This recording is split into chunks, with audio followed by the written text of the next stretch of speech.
नमस्कार दर्शक बंधु आज हेउछि जून मास 11 तारिख बुधवार। आज दिन जाकर 20टी गुरुत्वपूर्ण खबर उपरे आसंतु नजर पकाइबा। ता पूर्वरु आपण मानक भल पाइबा स्वरूप गोटे गोटे लाइक एवं सब्सक्राइब निश्चय करिवे। तेबे आसंतु संपूर्ण खबर उपरे नजर पकाइबा। आजिर प्रथम खबर चलचंचल हेलाणी श्रीक्षेत्र स्नान मंडप को आसीबे महाप्रभु। ए नै श्रीक्षेत्र रे स्वतंत्र प्रस्तुति। आज स्नान मंडप रे दर्शन देबे चतुर्थ मूर्ति 108 गरा सुबासित जल रे दिव्य स्नान करी हाथी बेशरे लक्षाधिक भक्तଙ୍କୁ दर्शन देबे महाबाहु। सेथिपई समस्त प्रस्तुति अंतिम पर्याय रे पहुंचीछि। एथिसह श्रीमंदिर रे दैता प्रवेश नीति संपन्न होईछि। स्नान वेदी को पहंडी पूर्वरु श्री विग्रह बाहुकुंड एवं तारमाळ बंधा नीति संपन्न होईछि। ए नै श्रीमंदिर प्रशासन पक्षरु देवस्नान पूर्णिमा पई नीति निर्घंट चूड़ांत होई सारिछि। तेबे देवस्नान पूर्णिमा रे मंगलार्पण प्रातः 4:30 रु आरंभ होई डोर लगी एवं पुष्पांजलि होई पहंडी आरंभ 5टा रु 7टा मध्यरे हेबो। पहंडी सरीबा परे मंगल आरती सकाळ 9टा एवं मईलम 9:15, तड़प लगी 9:25, अधर पोछा 9:45, अवकाश 10:20, रोष होम 10:20 रे सरीबा परे सूर्य पूजा 10:30 रे होई द्वारपाल पूजा 10:55 रे हेबा सह बेश शेष 11:10, जल बीजे पूजा स्नान दिबा 12:20 रु 1:45 मध्यरे हेबो। एहा परे मईलम मेकअप सर्वांग नुआ लुगा लगी बेश 2:50 एवं छेरा पहरा 3:30 रे सरी हाथी बेश 4:30 रे हेबो। महांती साड़ी बंधा 4:30, घंट छता सकाळ धूप 5:45 रु 7:20,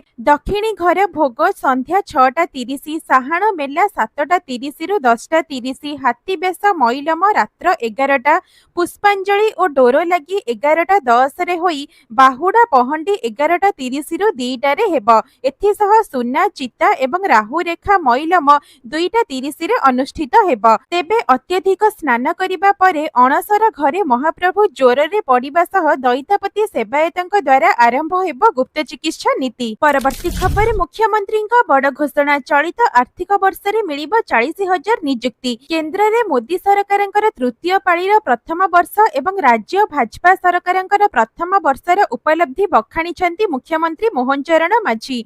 वर्षकर सफल यात्रार लोकंकर आशा पूरण करिछु बोली मंगलवार खबरदाता सम्मेलन रे मुख्यमंत्री प्रकाश करिछंती। एपरिकी एक वर्ष भितरे उभय केंद्र एवं राज्य सरकार लोकंक पई कोन सब करिछंती से नै गोटी गोटी करी हिसाब देइछंती मुख्यमंत्री। एही अवसर रे से कहिछंती 5 वर्ष रे 1,50,000 खाली पदवी पूरण करिबाको कहिछु। वर्षक भितरे स्वच्छतार सह 28,000 पदवी पूरण होईछि। चलित आर्थिक वर्ष रे आउ 40,000 नियुक्ति देबु। उत्कर्ष ओडिसार 17 लाख पुंजी निवेशर इंटेंट आसीथिला। आमे तत्क्षणात 13 कोटीर एमओयू स्वाक्षर करूछु बोली कहिछंती मुख्यमंत्री। परवर्ती खबर रथ ऊपर को मोबाइल नै जाई परिबेनी सेवायत सूचना देले आईन मंत्री। स्नान पूर्णिमा पई पुरी रे प्रस्तुति जोरदार चलीछि। एही समय रे आईन मंत्री पृथ्वीराज हरिचंदन एक सूचना देइछंती। कहिछंती रीतिनीति दृष्टि सब ठीक अछि। ठीक समय रे सरीबा पहंडी बीजे। अन्य पटे रथ ऊपर को मोबाइल जाई परिबो नाही। तेबे अण सेवायत रथ ऊपर को गले पुलिस प्रशासन को खबर दिया जिवो बोली आईन मंत्री कहिछंती। परवर्ती खबर बंगोपसागर रे घूर्णिबलय सक्रिय। आजिठु बढ़िबा वर्षार परिणाम। राज्य रे आजिठु बढ़िबारे वर्षार परिणाम। ए नै पूर्वानुमान करिछि आंचलिक पाणीपाग विभाग। कंधमाल, गंजाम, गजपति एवं मयूरभंज जिल्ला रे प्रबल वर्षा हेबार संभावना रहिछि। अन्य 17टी जिल्ला रे मध्य बिजुली घड़घड़ी सह वर्षा होई पारे। सेही परि आसंता काली मध्य विभिन्न जिल्ला रे बिजुली घड़घड़ी सह वर्षा हेबो। ए नै दक्षिण एवं उपकूल ओडिशा समेत अनेक स्थान रे वर्षा हेबो। एथिसह 16 एवं 17 तारिख रे उत्तर ओडिशा रे अधिक वर्षार संभावना रहिछि। तेबे पाणीपाग विभाग रे पूर्वानुमान अनुसार उत्तर पश्चिम बंगोपसागर पार्श्ववर्ती उत्तर उपकूल ओडिशा तट संलग्न दक्षिण गंगीय पश्चिमबंग उपकूल रे एक घूर्णिबलय सृष्टि होईछि। जहा फल रे एहार प्रभाव रे राज्यर विभिन्न स्थान रे वर्षा हेबो। परवर्ती खबर प्रथम थर मनरेगा रे खर्च लिमिट स्थिर कले केंद्र सरकार। सारा देश रे ग्रामांचल रे श्रमिकंको नियुक्तिर ग्यारंटी देउथिबा महत्वाकांक्षी योजना महात्मा गांधी राष्ट्रीय ग्रामांचल रोजगार ग्यारंटी योजना बा मनरेगा रे प्रथम थर केंद्र सरकार खर्च सीमा रे प्रति ପ୍ରତିବନ୍ଧକ ଲଗାଇଛନ୍ତି। କେନ୍ଦ୍ରୀୟ ଗ୍ରାମୀଣ ବିକାଶ ମନ୍ତ୍ରାଳୟ ଆର୍ଥିକ ବର୍ଷ 2025-26 ପ୍ରଥମ 6 ମାସରେ ମନରେଗା ଅନୁସାରେ ହେବାକୁ ଥିବା ଖର୍ଚ୍ଚକୁ ମୋଟ ବାର୍ଷିକ ଆବଣ୍ଟନର 60% ଯାଏଁ ସୀମିତ କରିଦେଇଛନ୍ତି। ଏନେଇ ଏବେ ସୁଦ୍ଧା ଏହି ଯୋଜନାରେ ଖର୍ଚ୍ଚର କୌଣସି ସୀମା ସ୍ଥିର ନଥିଲା, ତେବେ ଏହା ଏକ ଚାହିଦା ଭିତ୍ତିକ ଯୋଜନା ଭାବରେ ରହିଆସିଛି। ପରବର୍ତ୍ତୀ ଖବର, ଦେଶରେ ହୁ ହୁ ହୋଇ ବଢୁଛି କୋଭିଡ। ଏଥିସହ ରାଜ୍ୟରେ ମଧ୍ୟ 12ଟି ଜିଲ୍ଲାକୁ ମାଡ଼ିଲାଣି କୋରୋନା। କୋରୋନା ଆକ୍ରାନ୍ତଙ୍କ ସଂଖ୍ୟା ଦିନକୁ ଦିନ ବଢିବାରେ ଲାଗିଛି। ଆକ୍ଟିଭ କେସ୍ 6,815ରେ ପହଞ୍ଚିଛି। କେନ୍ଦ୍ର ସ୍ୱାସ୍ଥ୍ୟ ମନ୍ତ୍ରାଳୟର ସୂଚନା ମୁତାବକ ଆଜି ସୁଦ୍ଧା 6,815 କୋଭିଡ ଆକ୍ରାନ୍ତଙ୍କ ସଂଖ୍ୟା ଛୁଇଁଛି। ଗତ 24 ଘଣ୍ଟାରେ 324ଟି ନୂଆ ମାମଲା ଚିହ୍ନଟ ହୋଇଥିବା ବେଳେ ଆଜି 3 ଜଣଙ୍କର ମୃତ୍ୟୁ ହୋଇଥିବା ଜଣାପଡ଼ିଛି। ସବୁଠାରୁ ଅଧିକ ସଂକ୍ରମିତ କେରଳରେ ଚିହ୍ନଟ ହୋଇଛନ୍ତି। କେରଳରେ 2053 ଜଣ କୋଭିଡ ପଜିଟିଭ ଆକ୍ରାନ୍ତ ଚିହ୍ନଟ ହୋଇଛନ୍ତି। ସେହିପରି ଗୁଜରାଟରେ 1109, ଦିଲ୍ଲୀରେ 691, ମହାରାଷ୍ଟ୍ରରେ 613, ତାମିଲନାଡୁରେ 207, ପଶ୍ଚିମବଙ୍ଗରେ 747, ଛତିଶଗଡ଼ରେ 44 ଏବଂ ଆନ୍ଧ୍ରପ୍ରଦେଶରେ 86, କର୍ଣ୍ଣାଟକରେ 559 ଆକ୍ରାନ୍ତ ରହିଛନ୍ତି। ସେହିପରି ରାଜ୍ୟରେ ମଧ୍ୟ କୋରୋନା ଆକ୍ରାନ୍ତଙ୍କ ସଂଖ୍ୟା ଦିନକୁ ଦିନ ବଢିବାରେ ଲାଗିଛି। ଆଜି ସୁଦ୍ଧା ରାଜ୍ୟର 12ଟି ଜିଲ୍ଲାକୁ କୋରୋନା ମାଡ଼ିଗଲାଣି। ଅନୁଗୁଳ, ବରଗଡ଼, କନ୍ଧମାଳ, ଗଞ୍ଜାମ ଏବଂ ସୋନପୁର ଜିଲ୍ଲାରୁ ବି ଚିହ୍ନଟ ହେଲେଣି କୋଭିଡ ପଜିଟିଭ। ପରବର୍ତ୍ତୀ ଖବର, ଏସଏସସି ସିଜିଏଲ 2025 ବିଜ୍ଞପ୍ତି ଜାରି। ଜାଣନ୍ତୁ କଣ ରହିଛି ପରୀକ୍ଷା ତାରିଖ। ଷ୍ଟାଫ ସିଲେକ୍ସନ କମିଶନ ବା ଏସଏସସି ଦ୍ୱାରା କମ୍ବାଇନ୍ଡ ଗ୍ରାଜୁଏଟ ଲେଭେଲ ବା ସିଜିଏଲ ପରୀକ୍ଷା 2025 ପାଇଁ ଆଧିକାରିକ ବିଜ୍ଞପ୍ତି ଜୁନ 9 ତାରିଖରେ ଜାରି କରାଯାଇଛି। ଏହି ପରୀକ୍ଷା ମାଧ୍ୟମରେ କେନ୍ଦ୍ର ସରକାରଙ୍କର ବିଭିନ୍ନ ମନ୍ତ୍ରାଳୟ, ବିଭାଗ ଏବଂ ଅନ୍ୟାନ୍ୟ ସଂସ୍ଥାଗୁଡ଼ିକରେ ଗ୍ରୁପ ବି ଏବଂ ଗ୍ରୁପ ସି ପଦବୀ ପୂରଣ କରାଯିବ। ଏହି ବିଜ୍ଞପ୍ତି ଅନୁଯାୟୀ ମୋଟ 14,582ଟି ପଦବୀ ପାଇଁ ନିଯୁକ୍ତି କରାଯିବ। ଟାୟାର 1 ସହରମାନଙ୍କରେ ଆସନ୍ତା ଅଗଷ୍ଟ 13ରୁ 30 ତାରିଖ ପର୍ଯ୍ୟନ୍ତ ଏହି ପରୀକ୍ଷା ଅନୁଷ୍ଠିତ ହେବ। ଏହି ପରୀକ୍ଷା ସମ୍ପୂର୍ଣ୍ଣ ଭାବରେ କମ୍ପ୍ୟୁଟର ଆଧାରିତ ପରୀକ୍ଷା ହେବ। ସେହିଭଳି ଟାୟାର 2 ସହରମାନଙ୍କରେ ଆସନ୍ତା ଡିସେମ୍ବର ମାସ ସୁଦ୍ଧା ପରୀକ୍ଷା ଅନୁଷ୍ଠିତ ହେବା ନେଇ ଅନୁମାନ କରାଯାଉଛି। ପରୀକ୍ଷା ପାଇଁ ଆବେଦନ ଜୁନ 9 ତାରିଖରୁ ଆରମ୍ଭ ହୋଇଥିବା ବେଳେ ଜୁଲାଇ 4 ତାରିଖରେ ଆବେଦନ ଶେଷ ତାରିଖ ବୋଲି ବିଜ୍ଞପ୍ତି ପ୍ରକାଶ ପାଇଛି। ସେହିପରି ଆବେଦନରେ କୌଣସି ଭୁଲ ଥିଲେ ଆପଣ ଜୁଲାଇ 9 ତାରିଖରୁ 11 ତାରିଖ ମଧ୍ୟରେ ଏହାକୁ ସଂଶୋଧନ କରିପାରିବେ। ପରବର୍ତ୍ତୀ ଖବର, ଆହୁରି ଶକ୍ତିଶାଳୀ ହେବ ଭାରତୀୟ ସେନା। ସେନାକୁ ଖୁବ୍ ଶୀଘ୍ର ମିଳିବାକୁ ଯାଉଛି ନୂଆ ଏୟାର ଡିଫେନ୍ସ ସିଷ୍ଟମ। ଶକ୍ତିଶାଳୀ ହେବ ଭାରତୀୟ ସେନା। ଚୀନ ଏବଂ ପାକିସ୍ତାନ ସୀମାରେ ମୁତୟନ ହେବ ଏହି ନୂତନ ବାୟୁ ରକ୍ଷା କବଚ। ଏହି ନୂଆ ରକ୍ଷା କବଚ ହେଉଛି quick reaction surface to air missile system ବା QRSAM। ସମ୍ପୂର୍ଣ୍ଣ ସ୍ୱଦେଶୀ ଜ୍ଞାନ କୌଶଳରେ ପ୍ରସ୍ତୁତ ହୋଇଛି ଏହି ନୂତନ ବାୟୁ ରକ୍ଷା କବଚ। ଏହାକୁ DRDO ଦ୍ୱାରା ପ୍ରସ୍ତୁତ କରାଯାଇଛି। ଏହାକୁ ସଫଳତାର ସହ ପରୀକ୍ଷଣ ବି କରାଯାଇଛି। DRDO ଠାରୁ 30,000 କୋଟିରେ କିଣିବାକୁ ଖୁବ୍ ଶୀଘ୍ର ଚୁକ୍ତି ସ୍ୱାକ୍ଷର କରିବ ପ୍ରତିରକ୍ଷା ମନ୍ତ୍ରାଳୟ। ନିକଟରେ ଅପରେସନ ସିନ୍ଦୁର ବେଳେ ପାକ୍ ସୀମାରେ ସୁରକ୍ଷା ଦେଇଛି S-400। କେବଳ S-400 ନୁହେଁ, ଏଭଳି ଅନେକ ଏୟାର ଡିଫେନ୍ସ ସିଷ୍ଟମ ଦେଶବାସୀଙ୍କୁ ମଧ୍ୟ ସୁରକ୍ଷା ଦେଇ ଆସିଥିଲା। ତେବେ ଶତ୍ରୁର ସବୁ ଆକ୍ରମଣକୁ ପଣ୍ଡ କରିଥିଲା ବାୟୁ ରକ୍ଷା କବଚ। ପରବର୍ତ୍ତୀ ଖବର, ସୁନା ଦର କମିବା ସହ ବଢିଲା ରୂପା ଦାମ। ଅନ୍ତର୍ଜାତୀୟ ସ୍ତରରେ ସୁନା ଦର ବୃଦ୍ଧି ପାଉଥିବାରୁ ଏହାର ପ୍ରଭାବ ଭାରତୀୟ ବଜାରରେ ଅନୁଭୂତ ହେଉଛି। ଆଜି ଭାରତୀୟ ବଜାରରେ 24 କ୍ୟାରେଟ ସୁନା 97,580 ଟଙ୍କା ରହିଛି। ସେହିପରି 22 କ୍ୟାରେଟ ସୁନା ଦର 89,450 ଟଙ୍କା ଛୁଇଁଛି। ସେହିପରି ରାଜଧାନୀ ଭୁବନେଶ୍ୱରରେ 24 କ୍ୟାରେଟ ସୁନା ମୂଲ୍ୟ 10 ଗ୍ରାମ ପିଛା 97,580 ଟଙ୍କା ରହିଥିବା ବେଳେ 22 କ୍ୟାରେଟ ସୁନାର ମୂଲ୍ୟ 89,450 ଟଙ୍କାକୁ ପହଞ୍ଚିଛି। ସେହିପରି ମୁମ୍ବାଇରେ 24 କ୍ୟାରେଟର ମୂଲ୍ୟ 97,580 ଟଙ୍କା ଏବଂ 22 କ୍ୟାରେଟର ମୂଲ୍ୟ 89,450 ଟଙ୍କା ରହିଛି। ନୂଆଦିଲ୍ଲୀରେ 24 କ୍ୟାରେଟର ମୂଲ୍ୟ 97,730 ଟଙ୍କା ରହିଥିବା ବେଳେ 22 କ୍ୟାରେଟର ମୂଲ୍ୟ 89,600 ଟଙ୍କା ରହିଛି। ଅନ୍ୟପଟେ ବେଲଗାମ ରୂପା ଦର ସୁନାକୁ ଟକ୍କର ଦେଉଛି ରୂପା। ରୂପା ମୂଲ୍ୟ କିଲୋଗ୍ରାମ ପିଛା 1,08,000 ଟଙ୍କାରେ ପହଞ୍ଚିଛି। ଗତ 2 ବର୍ଷ ମଧ୍ୟରେ ସୁନା ଏବଂ ରୂପା ନିବେଶକଙ୍କୁ ବଢିଆ ରିଟର୍ଣ୍ଣ ଦେଇଛି। ରିଟର୍ଣ୍ଣ ଦୃଷ୍ଟିରୁ ଏହି ଦୁଇଟି ମୂଲ୍ୟବାନ ଧାତୁ ଷ୍ଟକ୍ ବଜାରକୁ ମଧ୍ୟ ପଛରେ ପକାଇ ଦେଇଛନ୍ତି। ପରବର୍ତ୍ତୀ ଖବର, ପ୍ରଧାନମନ୍ତ୍ରୀ କିଷାନ ମାନଧନ ଯୋଜନା। ପ୍ରତି ମାସରେ ମିଳିବ 3,000 3000 ଟଙ୍କାର ପେନସନ। ତେବେ ଏହା ମଧ୍ୟରେ ଏକ ଗୁରୁତ୍ୱପୂର୍ଣ୍ଣ ଯୋଜନା ହେଉଛି ପ୍ରଧାନମନ୍ତ୍ରୀ କିଷାନ ମାନଧନ ଯୋଜନା, ଯାହା ସରକାରଙ୍କ ଦ୍ୱାରା ଜାରି ହୋଇଛି ଏବଂ ଯାହା ଅଧୀନରେ 60 ବର୍ଷ ବୟସ ପରେ କୃଷକମାନଙ୍କୁ ପ୍ରତି ମାସରେ 3000 ଟଙ୍କାର ପେନସନ ମିଳିବ, ଯାହା ବାର୍ଷିକ 36,000 ଟଙ୍କା ହେଉଛି। ଏହି ଯୋଜନା ଖାସ କରି ଛୋଟ ଏବଂ ସୀମାନ୍ୟ କୃଷକମାନଙ୍କର ବୃଦ୍ଧାବସ୍ଥାରେ ଆର୍ଥିକ ସ୍ୱାବଲମ୍ବୀ ହେବା ପାଇଁ ଡିଜାଇନ କରାଯାଇଛି। ତେବେ ପ୍ରଧାନମନ୍ତ୍ରୀ କିଷାନ ମାନଧନ ଯୋଜନା ହେଉଛି ଏକ ପେନସନ ଯୋଜନା ଯାହା 2019 ମସିହାରେ ଆରମ୍ଭ ହୋଇଥିଲା, ଯାହାର ମୁଖ୍ୟ ଉଦ୍ଦେଶ୍ୟ ହେଉଛି କୃଷକମାନଙ୍କୁ ବୃଦ୍ଧାବସ୍ଥାରେ ଆର୍ଥିକ ସହାୟତା ପ୍ରଦାନ କରିବା ଏବଂ ଯେଭଳି ସେମାନେ ଅନ୍ୟମାନଙ୍କ ଉପରେ ନିର୍ଭର ନ କରି ନିଜର ଜୀବନ ନିର୍ବାହ କରିପାରିବେ। ଏହି ଯୋଜନା ଅଧୀନରେ କୃଷକମାନେ ନିଜ ବୟସ ଅନୁସାରେ ପ୍ରତି ମାସରେ 55ରୁ 200 ଟଙ୍କା ଜମା କରିବେ ଏବଂ ସରକାର ମଧ୍ୟ ସମାନ ପରିମାଣରେ ଅଂଶଦାନ କରିବେ। 60 ବର୍ଷ ବୟସ ପରେ କୃଷକମାନେ ପ୍ରତି ମାସରେ 3000 ଟଙ୍କା ପେନସନ ପାଇବେ। ତେବେ କେଉଁମାନେ ନେଇପାରିବେ ଏହି ଯୋଜନାର ଲାଭ? ଆବେଦନକାରୀଙ୍କ ବୟସ 18ରୁ 40 ବର୍ଷ ଭିତରେ ହେବା ଆବଶ୍ୟକ। କୃଷକମାନଙ୍କ ନାମରେ 2 ହେକ୍ଟର କିମ୍ବା ତାଠାରୁ କମ୍ କୃଷିଯୋଗ୍ୟ ଜମି ଥିବା ଜରୁରୀ। ଆବେଦନକାରୀ ସରକାରୀ ଚାକିରିରେ ନଥିବେ କିମ୍ବା ଆୟକର ଦାଖଲ କରୁନଥିବେ।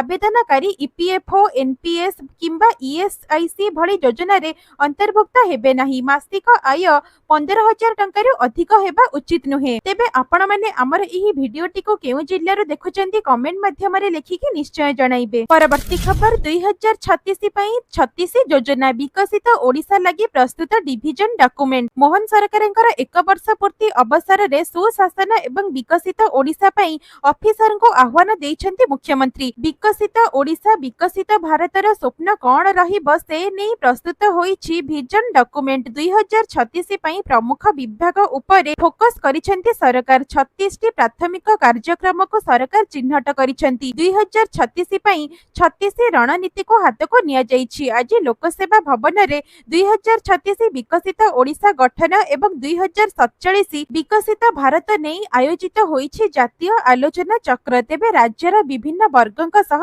ଆଲୋଚନା ପରେ ବିକଶିତ ଓଡ଼ିଶା 2036 ଭିଜନ ପ୍ରସ୍ତୁତ ହୋଇଛି। ପରବର୍ତ୍ତୀ ଖବର ମହିଳାମାନେ ଆରମ୍ଭ କରିପାରିବେ ନିଜର ବ୍ୟବସାୟ। ଯୋଜନାରେ ମିଳିବ 5 ଲକ୍ଷ ଟଙ୍କାର ସୁଧମୁକ୍ତ ଋଣ। ମହିଳାମାନଙ୍କୁ ଆର୍ଥିକ ଦୃଷ୍ଟିରୁ ସଶକ୍ତ କରିବା ଓ ସେମାନଙ୍କୁ ଆତ୍ମନିର୍ଭରଶୀଳ କରିବା ଲକ୍ଷ୍ୟରେ କେନ୍ଦ୍ର ସରକାର ଏକ ଅଭିନବ ଯୋଜନା ଚଲାଇଛନ୍ତି, ଯାହାର ନାମ ହେଉଛି ଲକ୍ଷପତି ଦିଦି ଯୋଜନା। ଏହି ଯୋଜନା ମାଧ୍ୟମରେ ମହିଳାମାନେ ନିଜର ବ୍ୟବସାୟ ଆରମ୍ଭ କରିବା କିମ୍ବା ନିଜସ୍ୱ କାମକୁ ଆଗେଇ ନେବା ପାଇଁ 5 ଲକ୍ଷ ଟଙ୍କା ପର୍ଯ୍ୟନ୍ତ ବ୍ୟାଜମୁକ୍ତ ଋଣ ପାଇପାରିବେ। ତେବେ କିଭଳି ମିଳିବ ଋଣ? ଲକ୍ଷପତି ଦିଦି ଯୋଜନାରେ ଋଣ ପାଇବା ପାଇଁ ମହିଳାମାନେ ସ୍ଥାନୀୟ ବ୍ୟାଙ୍କ କିମ୍ବା ସରକାରୀ ଅନୁଷ୍ଠାନ ମାଧ୍ୟମରେ ଆବେଦନ କରିପାରିବେ। ଏହି ଋଣ ବ୍ୟାଜମୁକ୍ତ ହୋଇଥିବାରୁ ମହିଳାମାନଙ୍କୁ ଅତିରିକ୍ତ ଆର୍ଥିକ ବୋଝ ବହନ କରିବାକୁ ପଡ଼ିବ ନାହିଁ। ଋଣର ବ୍ୟବହାର ବିଭିନ୍ନ ପ୍ରକାରର ବ୍ୟବସାୟ ଆରମ୍ଭ କରିବା ପାଇଁ କରାଯାଇପାରିବ, ଯେଭଳିକି ଛୋଟ ଉଦ୍ୟୋଗ, ହସ୍ତଶିଳ୍ପ, ଖାଦ୍ୟ ବ୍ୟବସାୟ, କୃଷି ଆଧାରିତ ବ୍ୟବସାୟ କିମ୍ବା ଅନ୍ୟାନ୍ୟ ସୃଜନଶୀଳ ଉଦ୍ୟୋଗ। ତେବେ ଏହି ଯୋଜନାରେ ଲାଭ ପାଇବା ପାଇଁ ମହିଳାମାନଙ୍କର ଅନେକ ସୁବିଧା ରହିଛି। ବ୍ୟାଜମୁକ୍ତ ଋଣ ମାଧ୍ୟମରେ ମହିଳାମାନେ ନିଜର ଆୟର ଉତ୍ସ ସୃଷ୍ଟି କରିପାରିବେ। ଏହି ଯୋଜନା ମାଧ୍ୟମରେ ଅନେକ ସମୟରେ ମହିଳାମାନଙ୍କୁ ବ୍ୟବସାୟ ପରିଚାଳନା ଏବଂ ଆର୍ଥିକ ଜ୍ଞାନ ସମ୍ପର୍କରେ ତାଲିମ ମଧ୍ୟ ମିଳିବ। ନିଜର ବ୍ୟବସାୟ ଆରମ୍ଭ କରି ମହିଳାମାନେ ପରିବାର ଏବଂ ସମାଜରେ ନିଜର ଏକ ସ୍ୱତନ୍ତ୍ର ପରିଚୟ ସୃଷ୍ଟି କରିପାରିବେ। ପରବର୍ତ୍ତୀ ଖବର ରାତିରେ ଟ୍ରେନରେ ଯାତ୍ରା କରୁଥିଲେ ଜାଣି ରଖନ୍ତୁ ଏହି ସବୁ ନିୟମ, ନଚେତ ଦେବାକୁ ପଡ଼ିବ ମୋଟା ଅଙ୍କର ଜରିମାନା। ଭାରତୀୟ ରେଳରେ ଯାତ୍ରା କରୁଥିବା ଲୋକଙ୍କ ପାଇଁ ଅନେକ ନିୟମ ତିଆରି ହୋଇଛି, ଯାହା ଟ୍ରେନରେ ଯାତ୍ରା କରୁଥିବା ସମସ୍ତ ଯାତ୍ରୀଙ୍କୁ ପାଳନ କରିବାକୁ ପଡ଼ିବ। ଯେଉଁ ଯାତ୍ରୀ ଏହି ନିୟମଗୁଡ଼ିକୁ ପାଳନ କରିବେନି ତେବେ ତାଙ୍କୁ ମୋଟା ଅଙ୍କର ଜୋରିମାନା ଦେବାକୁ ପଡ଼ିବ। ଦିନରେ ଯାତ୍ରା କରିବା ପାଇଁ ଯାତ୍ରୀମାନଙ୍କ ପାଇଁ ରେଳବାଇ ଦ୍ୱାରା ବିଭିନ୍ନ ନିୟମ ତିଆରି। ସେହି ସମୟରେ ରାତିରେ ଯାତ୍ରା କରିବା ପାଇଁ ଯାତ୍ରୀମାନଙ୍କୁ ବିଭିନ୍ନ ନିୟମ ବର୍ତ୍ତମାନ ପାଳନ କରିବାକୁ ପଡ଼ିବ।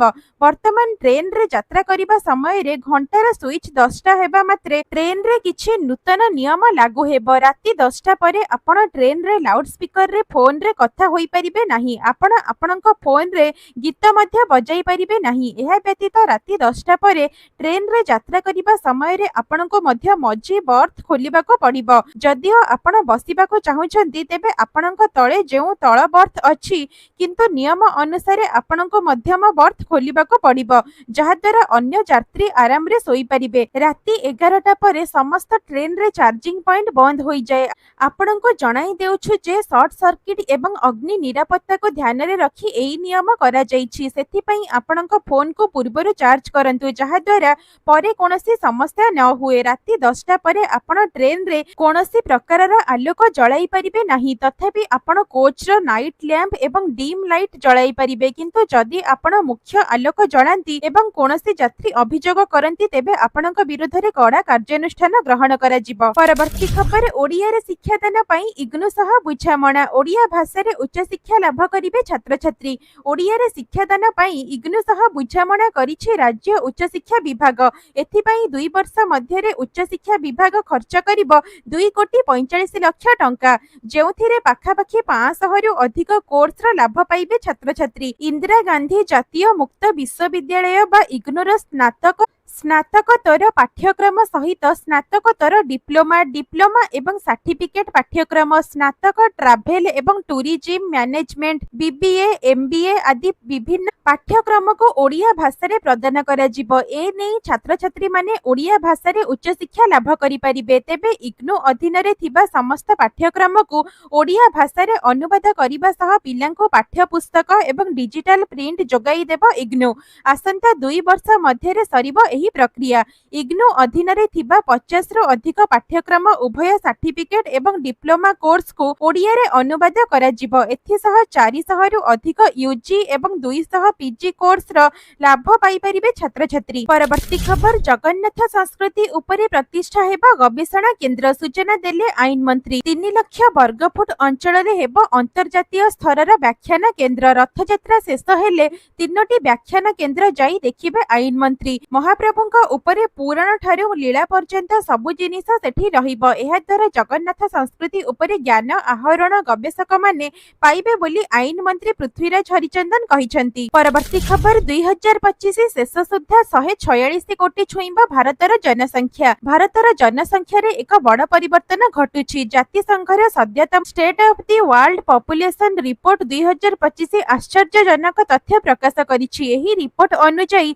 2025 शेष सुद्धा भारतर जनसंख्या 146 कोटी रे पहुंचिबो बोली आकलन करा जाइछि। किंतु चिंतार कारण हेउछि भारतर मोट प्रजनन हार एबे प्रतिस्थापन स्तर तले पहुंची। एहार अर्थ हेउछि जे मृत्युवरण करुथिबा लोकंक संख्या नूतन जन्मग्रहण करुथिबा लोकंक संख्या ठारू अधिक रहिछि। परवर्ती खबर दैतापति रामकृष्ण दास महापात्रंकर निलंबन अवधि शेष। महाप्रभुंक स्नान यात्रा प्रस्तुति नीति रे हेले सामिल। वरिष्ठ दैतापति निजोग संपादक श्री रामकृष्ण दास महापात्रंकर सरिला निलंबन अवधि। मासे परे श्रीमंदिर को फेरिले रामकृष्ण दास महापात्र। आज देवस्नान पूर्णिमा थिबारु आज दैतापति सेवा कार्य रे जोग देइछंती। श्रीजीउंक सेनापटा लागि नीति रे मध्य सामिल होइथिले। तेबे सूचना अनुसार गत मे मास 11 तारिख रे श्रीमंदिर परंपरा विरोधी कार्य जोगु 30 दिन पई रामकृष्ण दास महापात्र निलंबन होइथिले। श्रीमंदिर रे प्रवेश उपरे मध्य लागिथिला कटकणा। दीघा जगन्नाथ मंदिर प्रतिष्ठा उत्सव रे जोग देई विवाद को आसीथिले। बळका दारु रे विग्रह निर्माण एवं दीघा जगन्नाथ मंदिर को जगन्नाथ धाम नामकरण को प्रतिवाद करि नथिबारु तांको निलंबन करा जाइथिला। तेबे आज निलंबन अवधि सरिबा परे दैतापति सेवा कार्य रे श्री रामकृष्ण दास महापात्र सामिल होइछंती। परवर्ती खबर आसिला बड़ खबर। खाता को आसीबो सुभद्रा तृतीय किस्ती टंका 15,000। सूचना देले उपमुख्यमंत्री प्रभाती परिडा। उपमुख्यमंत्री कहिछंती महिला सशक्त हेले व्यवस्था सुदृढ़ हेले देशर विकास हेबो। गत मार्च 31 सुद्धा जेउ महिला माने सुभद्रा योजना पई आवेदन करिथिले एवं योग्य विवेचित होइथिले सेमाने एही आर्थिक सहायता राशि प्रथम किस्तीर चतुर्थ पर्याय रे पाई सारिछंती, जहा सेमानकर आर्थिक कारोबार को सहज करिछि। सूचना योग्य जे सुभद्रा योजना रे 1,65,877 जन महिला प्रथम किस्ती टंका पाइथिले। सेही बळी 98,82,092 जन महिला द्वितीय किस्ती टंका पाइछंती एवं सुभद्रा योजना पई नुआ आवेदन करिथिबा योग्य हिताधिकारी को गत एप्रिल मास 24 तारिख रे सरकार एकाथरके 10,000 टंका पठाइथिले। ଏଥିସହିତ ଯେଉଁମାନେ ବର୍ତ୍ତମାନ ସୁଦ୍ଧା ବି ସୁଭଦ୍ରା ଯୋଜନାରୁ ଟଙ୍କା ନ ପାଇ ବଞ୍ଚିତ ଅଛନ୍ତି ସେମାନଙ୍କୁ ଏକାଥରକେ 3ଟି କିସ୍ତିରେ 15,000 ଟଙ୍କା ମିଳିବ। ତୃତୀୟ କିସ୍ତି ଟଙ୍କା ବଣ୍ଟନ ସମୟରେ ଏବଂ ଯେଉଁମାନେ ସୁଭଦ୍ରା ଯୋଜନାରେ ପ୍ରଥମ କିସ୍ତି ଏବଂ ଦ୍ୱିତୀୟ କିସ୍ତି ପାଇସାରିଛନ୍ତି ସେମାନଙ୍କୁ କେବଳ ତୃତୀୟ କିସ୍ତିରେ 5,000 ଟଙ୍କା ମିଳିବ। ଏ ନେଇ ବଡ଼ ଘୋଷଣା କରିଛନ୍ତି ପ୍ରଭାତୀ ପରିଡ଼ା। ତେବେ ଆପଣମାନେ ଆମର ଏହି ଭିଡିଓଟିକୁ କେଉଁ ଜିଲ୍ଲାରୁ ଦେଖୁଛନ୍ତି ଏବଂ ଆପଣମାନେ ସୁଭଦ୍ରାର ପ୍ରଥମ ଏବଂ ଦ୍ୱିତୀୟ କିସ୍ତି ଟଙ୍କା ପାଇଛନ୍ତି କି ନାହିଁ କମେଣ୍ଟ ମାଧ୍ୟମରେ ଲେଖିକି ନିଶ୍ଚୟ ଜଣାଇବେ। ପରବର୍ତ୍ତୀ ଖବର, ରାଜ୍ୟବାସୀଙ୍କ ଆଗରେ ବର୍ଷକର ସଫଳତା ବଖାଣିବେ ମୁଖ୍ୟମନ୍ତ୍ରୀ। ରାଜ୍ୟରେ ବିଜେପି ସରକାର ଆସିବାର ବର୍ଷେ ପୂରିବାକୁ ଯାଉଛି। ଆଉ ମାତ୍ର ଗୋଟାଏ ଦିନର ଅପେକ୍ଷା। ଜୁନ 12 ଏହି ଦିନ 24 ବର୍ଷର ବିଜେଡି ସରକାରଙ୍କୁ ହରାଇ ଶପଥ ଗ୍ରହଣ କରିଥିଲା ବିଜେପି। ଶାସନ ଗଦିକୁ ଆସିବା ପୂର୍ବରୁ ବିଜେପି ଦେଇଥିବା ପ୍ରତିଶ୍ରୁତି କେତେ ମାତ୍ରାରେ ପୂରଣ ହୋଇଛି ତାହା ରାଜ୍ୟବାସୀଙ୍କ ଆଗରେ ବଖାଣିବେ ସରକାର। ଏ ନେଇ ସାମ୍ବାଦିକ ସମ୍ମିଳନୀ କରିବାକୁ ଯାଉଛନ୍ତି ମୁଖ୍ୟମନ୍ତ୍ରୀ ମୋହନ ମାଝୀ। ଏଥିସହିତ ବିଜେପି ହାତରେ ଆହୁରି 4 ବର୍ଷ ଥିବା ବେଳେ ରାଜ୍ୟ ସରକାର ଆଗକୁ କଣ କରିବାକୁ ଲକ୍ଷ୍ୟ ରଖିଛନ୍ତି ସେ ନେଇ ସୂଚନା ଦେଇପାରନ୍ତି ମୁଖ୍ୟମନ୍ତ୍ରୀ। ତେବେ ରାଜ୍ୟ ସରକାରଙ୍କର 1 ବର୍ଷ ପୂର୍ତ୍ତି ପାଇଁ ସ୍ୱତନ୍ତ୍ର କାର୍ଯ୍ୟକ୍ରମ କରାଯାଉଛି। ଏହି କାର୍ଯ୍ୟକ୍ରମରେ ଯୋଗ ଦେବା ପାଇଁ ଓଡ଼ିଶା ଗସ୍ତରେ ଆସୁଛନ୍ତି ପ୍ରଧାନମନ୍ତ୍ରୀ ନରେନ୍ଦ୍ର ମୋଦି। ଜୁନ 20 ତାରିଖରେ ଜନତା ମଇଦାନରେ ଆୟୋଜିତ କାର୍ଯ୍ୟକ୍ରମରେ ବିଜେପି ସରକାରକୁ 1 ବର୍ଷ ପୂର୍ତ୍ତି ଉପଲକ୍ଷେ ଯୋଗ ଦେବେ ମୋଦି। ତେବେ ସେହି ଦିନ ମୁଖ୍ୟମନ୍ତ୍ରୀ ମୋହନ ଚରଣ ମାଝୀ 1 ବର୍ଷର ସଫଳତା ରାଜ୍ୟବାସୀଙ୍କ ଆଗରେ ଉପସ୍ଥାପନ କରିବେ। ପରବର୍ତ୍ତୀ ଖବର, ଦେଶର 2 ବୃହତ ବ୍ୟାଙ୍କ ଆଇସିଆଇସିଆଇ ଏବଂ ଏଚଡିଏଫସି ଗ୍ରାହକଙ୍କୁ ଝଟକା। ଏଫଡି ସୁଧ ହାରରେ ହ୍ରାସ। ଦେଶର ସବୁଠାରୁ ବଡ଼ ଘରୋଇ ବ୍ୟାଙ୍କ ଆଇସିଆଇସିଆଇ ଏବଂ ଏଚଡିଏଫସି ବ୍ୟାଙ୍କ ନିଜର ସୁଧ ହାରରେ ହ୍ରାସ କରି ଗ୍ରାହକମାନଙ୍କୁ ଏକ ବଡ଼ ଝଟକା ଦେଇଛନ୍ତି। ଏଚଡିଏଫସି ବ୍ୟାଙ୍କ ତାର ମାର୍ଜିନାଲ କଷ୍ଟ of funds based lending rate ବା MCLR ରେ 10 ବେସିସ୍ ପଏଣ୍ଟ ବା ବିପିଏସ୍ ହ୍ରାସ କରିଛି, ଯେଉଁଥିରେ ଋଣର ସୁଧ ହାର କମିବ। ଅନ୍ୟପଟେ ଆଇସିଆଇସିଆଇ ବ୍ୟାଙ୍କ ମଧ୍ୟ ନିଜର ଫିକ୍ସଡ ଡିପୋଜିଟ ବା ଏଫଡି ଏବଂ ଅନ୍ୟାନ୍ୟ ସୁଧ ହାରରେ 10ରୁ 35 ବେସିସ୍ ପଏଣ୍ଟ ପର୍ଯ୍ୟନ୍ତ ହ୍ରାସ କରିଛି। ଏହି ନିଷ୍ପତ୍ତି ଫଳରେ ଫିକ୍ସଡ ଡିପୋଜିଟରୁ ଆୟ କରୁଥିବା ଗ୍ରାହକମାନଙ୍କୁ ନିଶ୍ଚିତ ଭାବରେ ଆର୍ଥିକ କ୍ଷତି ସହିବାକୁ ପଡ଼ିବ ବୋଲି ସୂଚନା ମିଳିଛି।